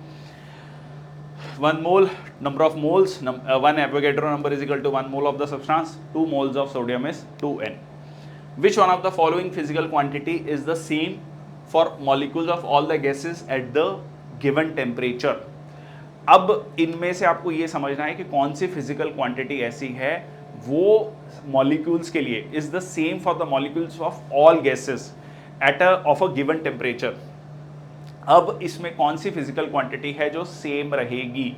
अब यहाँ पर आपको ये समझना है कि टेम्परेचर सेम है, ठीक है, क्या चीज़ है जो टेम्परेचर पर निर्भर करती है, ठीक है, टेम्परेचर पर निर्भर करती है। जितना ज़्यादा आप हीट देते जाएंगे तो किनेटिक एनर्जी जो है बहुत ज़्यादा बढ़ती है। अगर टेम्परेचर कांस्टेंट है तो आपका ½ mv² कांस्टेंट, ठीक है, तो ये आपका जो है कांस्टेंट होगा। स्पीड जो है वो जो है आपकी कांस्टेंट नहीं है, तो यहाँ पर आप देख लेते हैं, this is the energy an object possesses due to its motion. Speed क्या है, वेरीज फॉर डिफरेंट गैसेस, ठीक है, हैवी है, लाइट है, ठीक है, हैवी है तो धीरे धीरे चलेगा, लाइटर है तो बहुत तेज मूव करेगा। At same temperature because it depends upon the masses, lighter molecules move faster. Mass में क्या है, mass of gas molecule is different for each type of gas because each mass has molecules with different molecular weight, तो उसके accordingly भी उसका same temperature पे भी very करेगा। वो सेम कहानी, मास और स्पीड की इंटर रिलेटेड है। Momentum being the product of mass and velocity, ठीक है, मोमेंटम क्या है, m1v1 is equal to m2v2, ये बात करते हैं हम। Will also differ gases due to their differing mass and speed, ठीक है, मास और स्पीड डिफरेंट तो मोमेंटम भी डिफरेंट होगा, ठीक है। But whereas in the case of kinetic energy, only quantity that remains same for all gases at a given temperature. क्योंकि जो है ये किस पर निर्भर करता है, टेम्परेचर पर निर्भर करता है, और it is true regardless of the type of gas. ठीक है, बहुत इंपॉर्टेंट, बहुत बेसिक सा कंसेप्चुअल क्वेश्चन। नेक्स्ट है आपका एक्सपोनेंट्स एंड लॉ। ठीक है जी, फैक्चुअल क्वेश्चन है, देख लेते हैं क्या है। John Dalton, Joseph Proust, Antoine Lavoisier, Joseph Louis Gay Lussac. ठीक है, तो यहाँ पर 4 लॉज दिए हैं। अब आपको ठीक है थोड़ा सा आइडिया होना चाहिए। जॉन डाल्टन मल्टीपल प्रोपोर्शन की बात करता है, सो आंसर 2। ठीक है, तो ये क्रॉस हो गया। ठीक है, उसके बाद आपका अगर ये है तो डी का हो गया 1, law of definite proportion by volume. Okay, then आपका प्रीस्ट जो है वेट की बात करता है, ऐसे याद रख लेना, प्रोस्ट से प्रीस्ट। प्रीस्ट कह रहा है कि भाई अपना वेट ठीक करो तभी आप अच्छा हेल्दी जीवन जियोगे, पुजारी जी ये कह रहे हैं। ठीक है, तो ये हो गया 3, और ये हो गया कंजर्वेशन ऑफ मास। ठीक है, एंटनी लेवियोजर। सो आंसर क्या हो गया आपका ए। ठीक है, 2 3 4 1। ओके यस, तो आंसर हो गया आपका definite proportion. So that's all from my side, thank you so much, जय हिंद, वंदे मातरम। तो अगर सेशन अच्छा लगा प्लीज़ डू शेयर, और इसमें हमने 9th क्लास की एनसीईआरटी के 2 चैप्टर्स डिस्कस किए हैं, तो सेशन थोड़ा सा काफ़ी लेंदी हो गया है, बट द आइडिया ये था कि आपका एक बार में, क्योंकि दोनों टॉपिक्स मिले जुले हैं, ठीक है, और ये आपके कंप्लीट हो जाएं, उसके बाद हम 10th क्लास की केमिस्ट्री के टॉपिक्स को कवर करेंगे। That's all from my side, thank you so much.